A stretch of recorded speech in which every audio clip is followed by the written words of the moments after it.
आज हमारी ज्योग्राफी की नेक्स्ट क्लास है। कल की क्लास में हमने देखा था कि हमने मध्य हिमालय को पढ़ लिया था, यानी हमारा चल रहा था मध्य हिमालय, और हमने मध्य हिमालय में भी हमने पीर पंजाल श्रेणी है उनको मतलब कि हमारा चल रहा था वो भी। कल हमने पीर पंजाल श्रेणी के बारे में शायद हमने जो कि बनियाल दर्रा है उसके बारे में कुछ हमने देखा था, जैसे कि बनियाल दर्रा है जो कि जम्मू को श्रीनगर से जोड़ता है, और यहाँ से NH-44 जो कि राष्ट्रीय राजमार्ग है जो कि गुजरता है। यह भारत का सबसे लंबा राष्ट्रीय राजमार्ग है जो कि जम्मू से कन्याकुमारी तक आता है, और यहाँ से एक जो कि सुरंग है, रेल सुरंग है, वो भी निकलती है जिसे चेन्नई सुरंग कहा जाता है, और इसका नया नाम है जो कि डॉक्टर श्यामा प्रसाद मुखर्जी सड़क सुरंग है, और इसके समीप से जो कि जवाहर सुरंग भी गुजरती है। आज पीर पंजाल श्रेणी में एक छोटा सा टॉपिक है जिसे हम कहते हैं काजीगुड़ बनियाल सुरंग। अब ये देखते हैं हम काजीगुड़ बनियाल रेल सुरंग, बनियाल रेल सुरंग। कल हमने एक बात की थी कि जो कि ये पीर पंजाल श्रेणी है, ये कुछ भाग इसका जम्मू कश्मीर में, कुछ भाग इसका हिमाचल प्रदेश में भी है। वैसे तो हिमाचल प्रदेश में जो कि ये मध्य हिमालय है उसको धौलधर श्रेणी भी कहते हैं, लेकिन पीर पंजाल श्रेणी का थोड़ा पार्ट है जो कि हिमाचल प्रदेश में भी है। हिमाचल प्रदेश में ये पार्ट है, उसके अंदर एक दर्रा आता है जिसे हम कहते हैं रोहतांग दर्रा। रोहतांग दर्रा है जो कि रोहतांग दर्रे को वैसे हमने पहले भी डिस्कस कर लिए, लेकिन एक बार फिर और करते हैं कि रोहतांग दर्रा है जो कि कुल्लू को, मंडी को, मनाली को, तीनों को जोड़ता है, और इसके पास से एक जो कि सुरंग निकलती है जिसे हम कहते हैं अटल सुरंग। ये भारत की सबसे ऊंची जो कि वो सुरंग है जो कि समुद्र तल से 10 मीटर जो कि ऊंची है, 10,000 मीटर ऊंची है। तो ये बातें हम लिखते हैं कि पहली लाइन लिखो कि ये काजीगुड़ बनियाल रेल सुरंग है, ये भारत की सेकंड सबसे लंबी रेल सुरंग है। ये लिखो पहले आप, भारत की सेकंड सबसे लंबी रेल सुरंग, लंबी रेल सुरंग। अगली लाइन लिखो कि हिमाचल प्रदेश में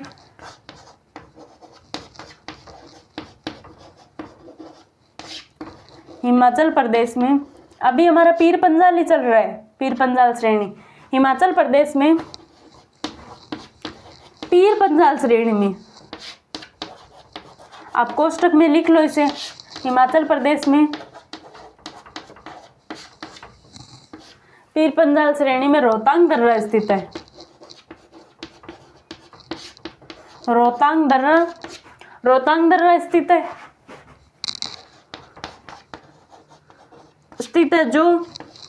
जो किसको जोड़ता है, जो कुल्लू को, मंडी को, ये हमने सभी पढ़ लिया, कुल्लू मंडी ये कहाँ पड़ता है, और मनाली को, तीनों को जोड़ता है।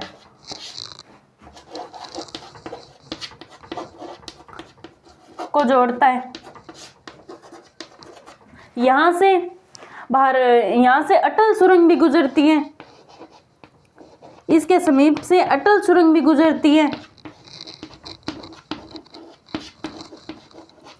अटल सुरंग भी गुजरती है।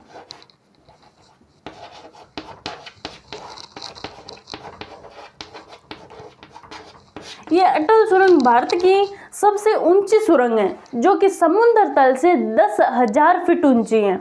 एक लाइन ये भी लिखो कि यह सुरंग भारत की सबसे ऊंची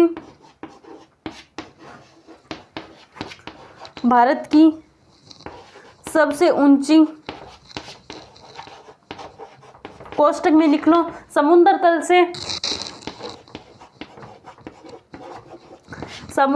से 10,000 फीट,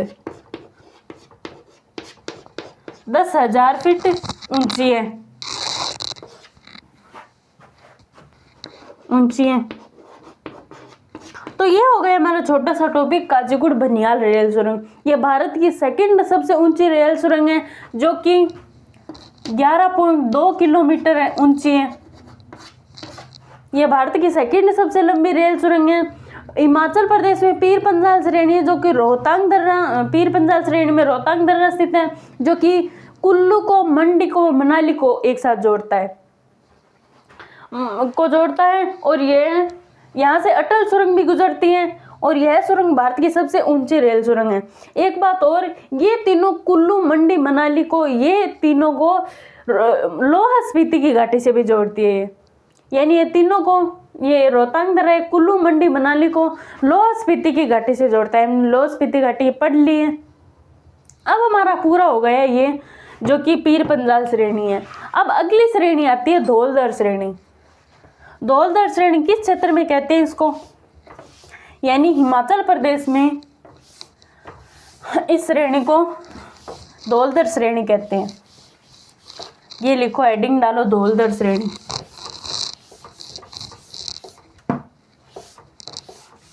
अगली हेडिंग है धौलधर श्रेणी।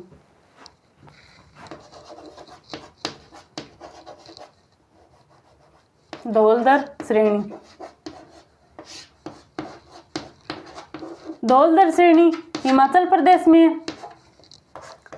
धौलधर श्रेणी है जो कि हिमाचल प्रदेश में है। धौलधर श्रेणी हिमाचल प्रदेश में है। अब एक बात और कि हिमाचल प्रदेश की राजधानी आप सभी को पता है। हिमाचल प्रदेश की राजधानी कौन सी है? शिमला। शिमला है जो कि धौलधर श्रेणी में स्थित है। एक लाइन लिखो ये कि हिमाचल प्रदेश की राजधानी शिमला धौलधर श्रेणी में स्थित है। धौलधर श्रेणी में स्थित है।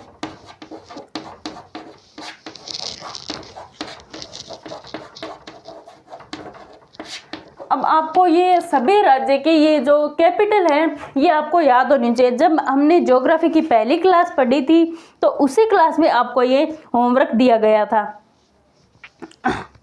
अगली क्या है कि जो कि पीर पंजाल श्रेणी में धौलधर श्रेणी के मध्य कुल्लू घाटी स्थित है। कुल्लू घाटी एक घाटी है। अगली लाइन, नेक्स्ट लाइन ये लिखो कि पीर पंजाल श्रेणी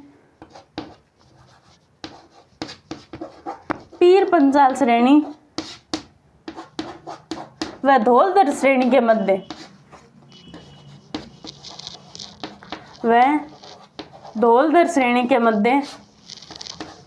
कुल्लू घाटी स्थित है।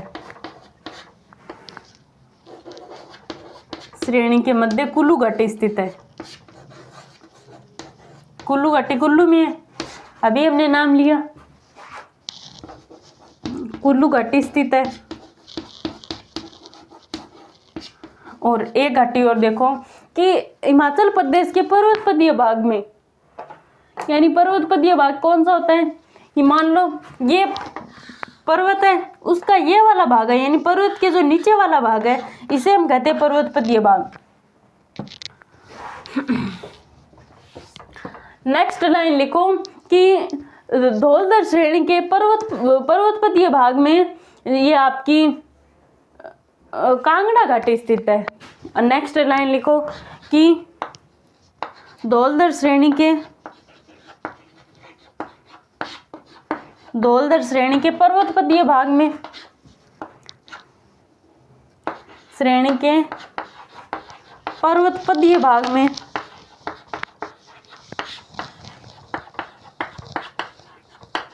कांगड़ा घाटी स्थित है। कांगड़ा घाटी का हम आगे और डिस्कस करेंगे। कांगड़ा घाटी स्थित है। तो ये हो गई आपकी धौलधर श्रेणी। धौलधर श्रेणी के पर्वतपदीय भाग में कांगड़ा घाटी स्थित है। तो ये हमने पढ़ा जो कि हमारी धौलधर श्रेणी है। अब हम पढ़ते हैं कि मध्य हिमालय व शिवालिक श्रेणी के बीच कौन कौन सी घाटियां। जिस प्रकार हमने वृत्त हिमालय व मध्य हिमालय के बीच घाटियां पढ़ी, उसी प्रकार हम मध्य हिमालय व शिवालिक श्रेणी के बीच घाटियां पढ़ेंगे। तो चलिए देखते हैं।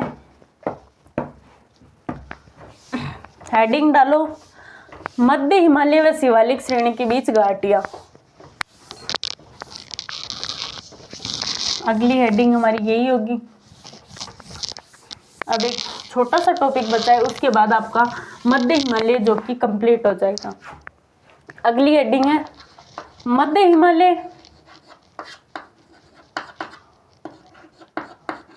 हिमालय व शिवालिक श्रेणी के बीच घाटियां। शिवालिक श्रेणी के बीच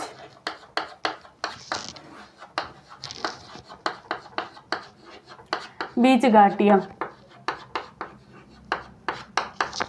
हम ऐसे ही पढ़ेंगे कि जो कि जम्मू कश्मीर से लेके ठेठ अरुणाचल प्रदेश तक। तो पहले हम पूर्व पश्चिम के देख लेते हैं, उसके बाद हम पूर्व के देखें, फिर थोड़ी मध्य के देख लेते हैं, एक दो की। पहले हम देखते हैं पश्चिम की घाटियां। पश्चिम की यही होगी जम्मू कश्मीर वाली, ये कश्मीर की घाटियां हैं। इसके ज़्यादा तरफ से आपके दून दिखाई देगा, यानी आके दून, जैसे देहरादून, पठानकोट दून। तो ये घाटी सिर्फ नाम याद रखना है। तो पहली घाटी देखो देहरादून,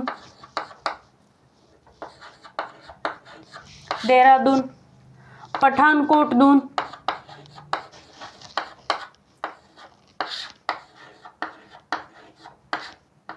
कोटली दून और पाटली दून। तो ये कुछ दून पर, यानी इसके लास्ट में अंत में दून आता है, वो आपके पश्चिम की घाटी है। मध्य में है उसके ताल है, अंतिम में है उसके। और देखते हैं कि आपके जो पश्चिम में घाटियां है, उसमें पहली है देहरादून, पठानकोट दून और कोटली दून, पाटली दून। एक और लिख लो आपके जम्मू दून। ये आपके पश्चिम की घाटियां हो गई, जैसे कि जम्मू की, उत्तराखंड में देहरादून है यहाँ की, ये आपके पश्चिम की घाटियां। अब मध्य की एक घाटी है जिसे हम कहते हैं मध्य की घाटियां। मध्य की घाटियां में नैनीताल मध्य में आपके सिर्फ ये घाटी है, एक नैनीताल। तो अब हम देखते हैं कि पश्चिम में कौन कौन सी घाटियां आती हैं। यानी हमने पश्चिम की देख ली, मध्य की देख ली, पूर्व की घाटियां देखते हैं थोड़ी, कि पूर्व में कौन कौन सी घाटियां हैं। सिर्फ आपको नाम याद रखना है। हमने अब एक बार बिना देखे बोलो कि पश्चिम में कौन कौन सी घाटियां थी। जम्मू दून, पठानकोट दून, कोटली दून, पाटली दून, देहरादून और मध्य में आपके नैनीताल। अब देखते हैं हम पूर्व की घाटियां। पूर्व में कौन कौन सी घाटियां हैं। अब हम थोड़ी पूर्व की घाटियों की दो बात और कर लेते हैं कि पूर्व की घाटियां कहां से कहां तक स्थित है। पूर्व की घाटी है जो कि तीस्ता नदी से लेके, तीस्ता आपके असम में, यानी असम में तीस्ता नदी से लेके अरुणाचल प्रदेश तक स्थित है। तो आपकी ये लाइन लिखो कि ये जो घाटी है ये असम में तीस्ता नदी से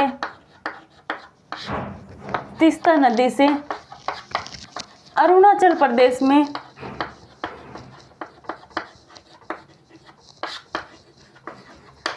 अरुणाचल प्रदेश तक स्थित है। यानी असम में आपकी तीस्ता नदी हो गई, और असम में आपके धनश्री नदी हो गई। हम आगे धनश्री नदी के बारे में और पढ़ेंगे। और अरुणाचल प्रदेश में आपके तीस्ता नदी हो गई। यहाँ तक का जो क्षेत्र है इसे हम कहते हैं असम हिमालय या अरुणाचल हिमालय। ये लाइन लिखो, तक के क्षेत्र को असम हिमालय, असम या अरुणाचल हिमालय कहते हैं। अरुणाचल हिमालय।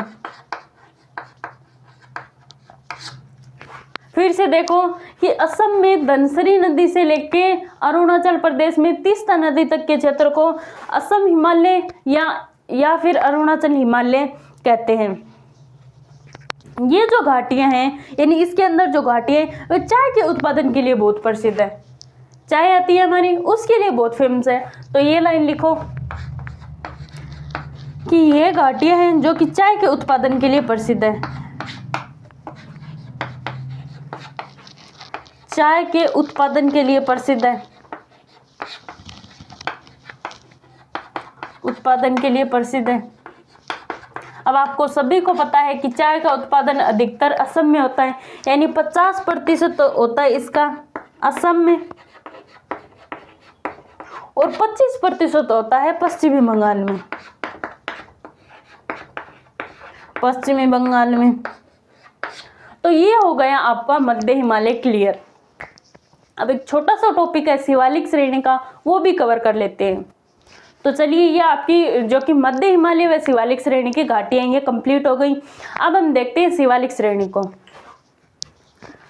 शिवालिक श्रेणी कल हम एक नए टॉपिक से स्टार्ट करेंगे।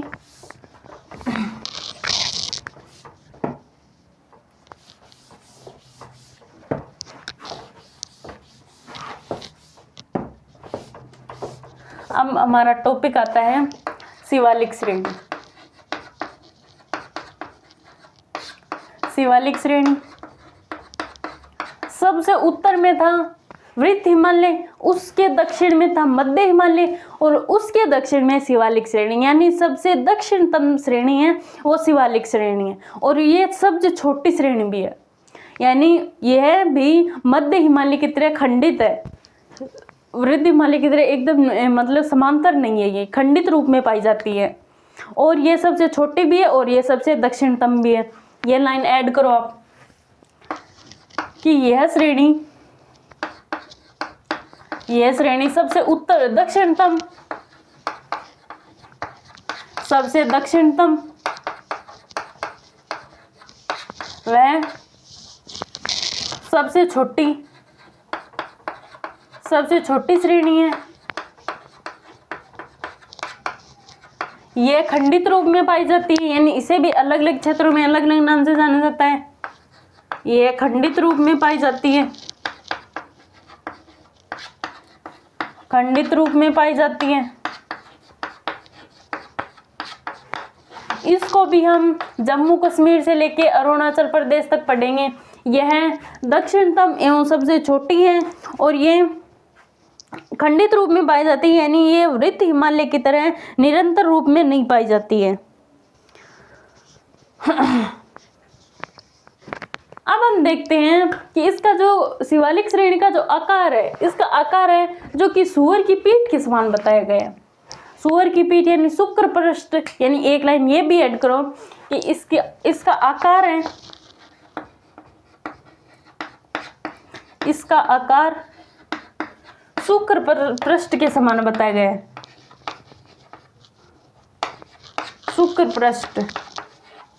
शुक्र पृष्ठ यानी सूअर की पीठ के समान, कोष्टक में लिख लो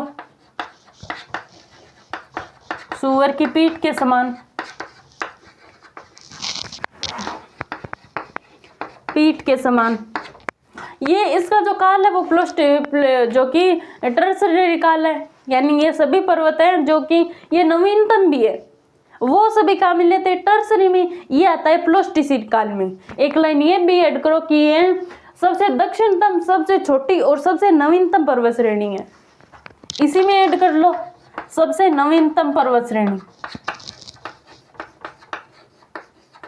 नवीनतम पर्वत श्रेणी। अब देखते हैं कि इसको अलग अलग क्षेत्रों में अलग अलग नाम से जाना जाता है। ये आपके जम्मू से अरुणाचल प्रदेश तक है। तो सबसे पहले देखते हैं कि इसके कौन कौन से क्षेत्रों में कौन कौन से नाम से जाना जाता है। पहले ये दक्षिणतम एवं सबसे छोटी और सबसे नवीनतम पर्वत श्रेणी है और ये खंडित रूप में पाई जाती है और इसका आकार है जो कि शुक्र पृष्ठ के समान बताया गया है। अब देखते हैं, पहला आता है हमारा जम्मू कश्मीर। जम्मू कश्मीर में इसे क्या कहते हैं? जम्मू कश्मीर शिवालिक श्रेणी को जम्मू की पहाड़ी कहते हैं, यानी जम्मू की पहाड़ी, जम्मू की पहाड़ी। नेपाल में इसे क्या कहते हैं? हम मेन पॉइंट पढ़ेंगे। नेपाल में इसे कहते हैं चूरिया या मूरिया की पहाड़ी, चूरिया की पहाड़ी कह दो या मूरिया की पहाड़ी कह दो, चूरिया या मूरिया की पहाड़ी।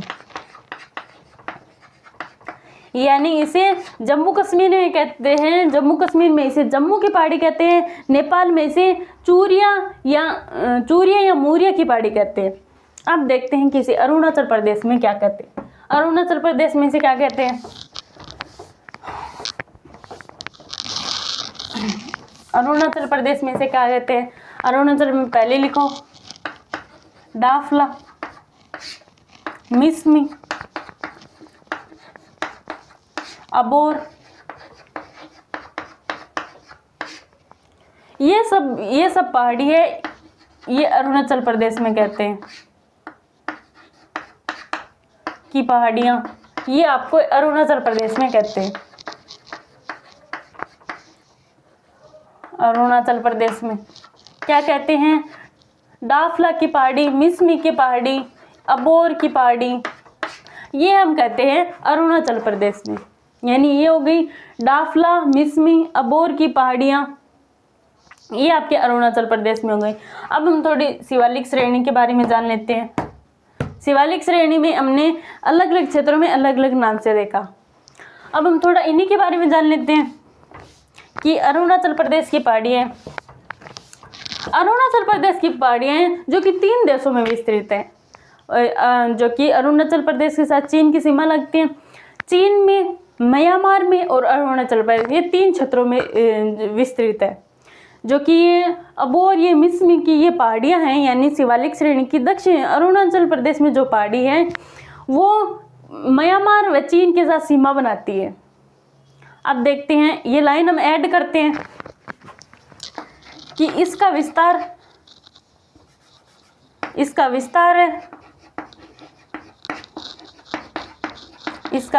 है जो चीन में, म्यांमार में और अरुणाचल प्रदेश में, अरुणाचल प्रदेश कोष्टक में भारत लिख लो,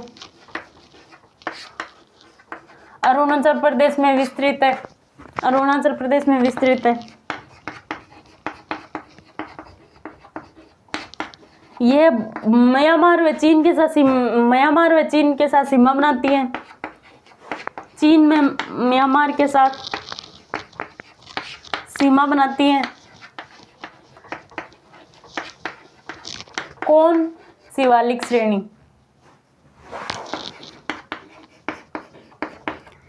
इसकी जो मतलब कि डाफला, मिसमी, अबोर की पहाड़ियों में इसकी सबसे ऊंची पर्वत चोटी उसे कहते हैं डाफाबम, यानी सबसे ऊंची पर्वत चोटी, सबसे ऊंची पर्वत चोटी है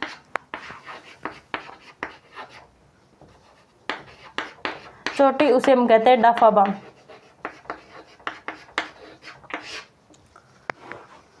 एक बार रिवाइज करो कि ये अरुणाचल प्रदेश में कौन कौन सी डाफाबम, मिसमी, अबोर की पहाड़ियाँ, ये अरुणाचल प्रदेश में ये हैं, जो कि इसका विस्तार जो कि चीन, म्यांमार और भारत के अरुणाचल प्रदेश राज्य में विस्तृत है। यह चीन व म्यांमार सीमा बनाती है। इसकी सबसे ऊंची पर्वत चोटी डाफाबम में। तो ये आपके हो गया जो कि शिवालिक श्रेणी कंप्लीट। आज की क्लास में हमने शिवालिक श्रेणी का छोटा सा टॉपिक है वो क्लियर कर लिया। कल की क्लास में हम पढ़ेंगे एक मतलब कि दूसरा भौतिक प्रदेश। ये हमारा एक भौतिक प्रदेश क्लियर हो गया, उत्तरी पर्वतीय प्रदेश। कल की क्लास में हम पढ़ेंगे दक्षिणी प्रायद्वीपीय पठारी प्रदेश, यानी हमें कल जो कि दूसरा भौतिक प्रदेश है वो स्टार्ट करेंगे। आज की क्लास में हम इतना ही पढ़ेंगे। जब आपके ये भौतिक प्रदेश वाला टॉपिक क्लियर हो जाएगा तब आपको टेलीग्राम पर इसके क्विज मिलेंगे। तो आप हमारा टेलीग्राम चैनल जरूर ज्वाइन कीजिए, जिसकी लिंक वीडियो के डिस्क्रिप्शन में या कमेंट बॉक्स में पिन भी की हुई है। और आप हमारे चैनल पर नए हैं तो चैनल को सब्सक्राइब कीजिए, लाइक कीजिए और अपने दोस्तों के साथ ज़्यादा से ज़्यादा शेयर कीजिए। आज की क्लास में इतना ही, मिलते हैं नेक्स्ट क्लास में, तब तक के लिए राधे राधे, जय।